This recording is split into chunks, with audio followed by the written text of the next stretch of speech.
beaucoup doutaient que Vladimir Poutine puisse décider l'invasion de l'Ukraine. Les services secrets français pensaient même que tout cela n'aurait pas lieu. Pourquoi ? Parce que tout le monde se fondait sur la psychologie de Vladimir Poutine, sur sa rationalité, sur ses actions précédentes. Alors, que s'est-il passé ?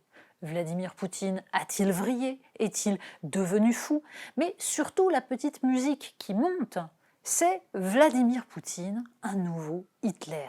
On le lit sous la plume des éditorialistes, du Point ou d'autres journaux, on l'écoute sur les plateaux de télévision, on entend tous ceux qui, enflammés, nous expliquent que nous sommes revenus au temps des Sudètes, que les Munichois, les collabos sont ceux qui, à un moment donné, plaidaient pour qu'on analyse les demandes de la Russie d'un respect de sa sécurité. Alors, qui est Vladimir Poutine? Comment fonctionne-t-il? Peut-il être lâché par les oligarques sur qui vont porter les sanctions économiques? Mais surtout, a-t-il l'intention aussi d'aller plus loin, comme nous l'expliquent non seulement, évidemment, les Ukrainiens, mais aussi, mais surtout, tous ceux qui, en France, considèrent que jamais les États-Unis n'ont poussé la Russie dans ses retranchements, que l'Occident doit s'étendre jusqu'aux frontières de la Russie. Tout cela ont bien l'intention, évidemment, de nous expliquer que le réel leur a donné raison. Les choses sont plus complexes.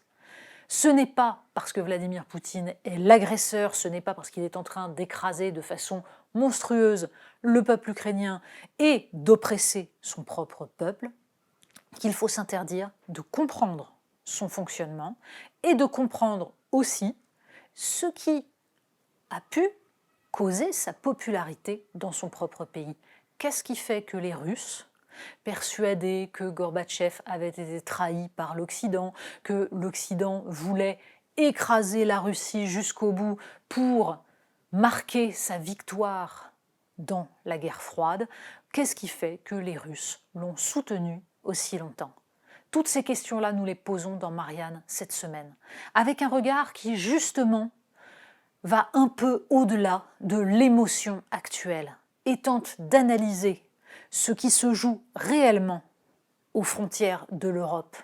La question du droit des peuples à disposer d'eux-mêmes, la question du patriotisme, de la nation, de la souveraineté, toutes ces questions qu'il faut se poser pour ne pas en rester à un récit en noir et blanc qui, in fine, nous empêcherait de comprendre à quel point, dans ce jeu extrêmement dangereux, la France et l'Europe doivent garder leur lucidité.